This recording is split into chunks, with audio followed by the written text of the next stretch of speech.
Lá vem a professora com Frida Kahlo, a verdade seja dita. Há muito tempo um professor me disse que entre a produção de um artista, sua ética e sua moral existe uma longa distância.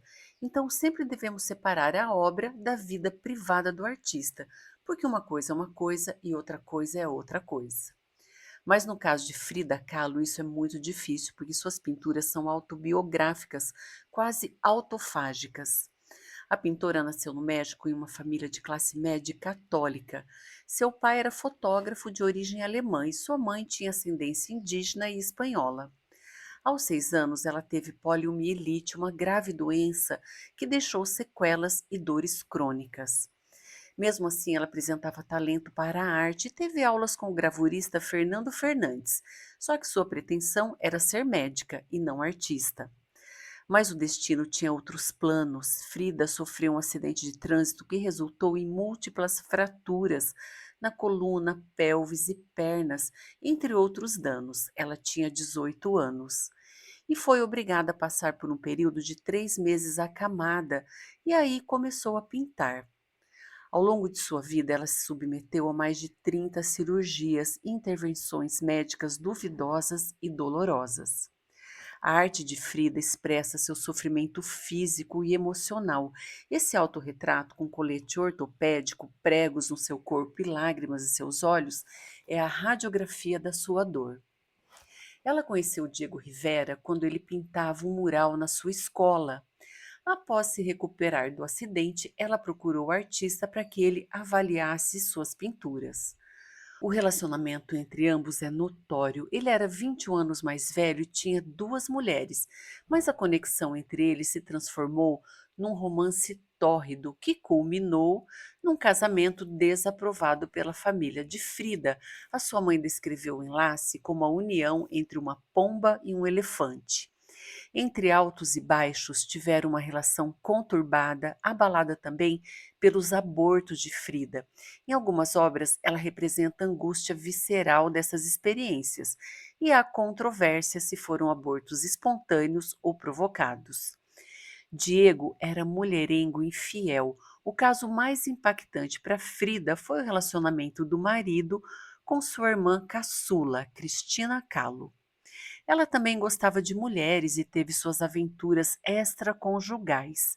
Uma das mais clássicas foi com Leon Trotsky, comandante do Exército Vermelho responsável por milhões de mortes, que estava exilado no México. Depois do assassinato de Trotsky a mando de Stalin, Frida rejeitou sua relação com ele, considerando um snob covarde, e se devotou ao tirano Stalin, apesar de todas as atrocidades cometidas por ele. Frida era contra valores morais e princípios religiosos. Quando André Breton visitou o México para escrever seu manifesto de arte revolucionária, ele se encantou com a pintura de Frida Kahlo.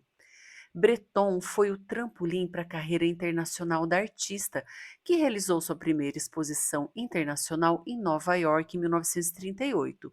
E diga-se de passagem, ela desprezava os americanos e o capitalismo. Na ocasião, ela foi aclamada como uma grande surrealista, rótulo que rejeitou afirmando: nunca pintei sonhos ou fantasias, pinto a mim mesma, porque sou o assunto que melhor conheço. O fato é que seu estilo é único, com técnica realista, mas temas fantásticos e uso de cores vibrantes. Entre seus incontáveis autorretratos, um dos mais emblemáticos pertence ao acervo do Museu Malba de Buenos Aires, adquirido por 1.400.000 dólares. Nele, Rivera é retratado quase como um deus, com uma terceira visão que toma conta da mente de Frida.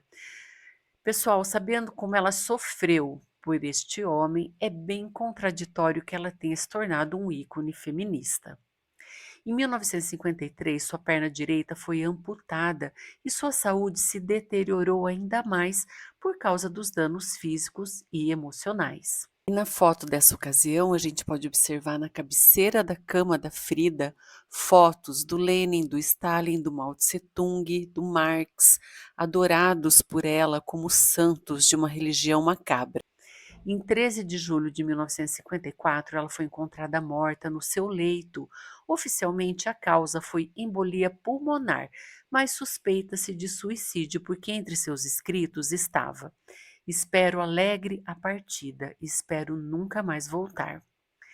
Ironicamente, sua última tela é vibrante e cheia de vida. Inclusive, o título é Viva la Vida. Um dos maiores críticos do casal Frida e Diego é o poeta Nobel de Literatura Octávio Paz. Ele questiona como alguém pode ser um grande artista e um vira-latas desprezível ao mesmo tempo. Para ele, a forma como eles abraçaram Stalin não deveria ser objeto de beatificação, mas de estudo e de arrependimento. Hoje, além de ícone feminista, Frida se tornou um ícone pop e de consumo. O que será que ela pensaria disso? Pessoal, eu espero que vocês tenham gostado. Se gostaram, curtam, comentem, compartilhem. Um abraço, que lá vai a professora.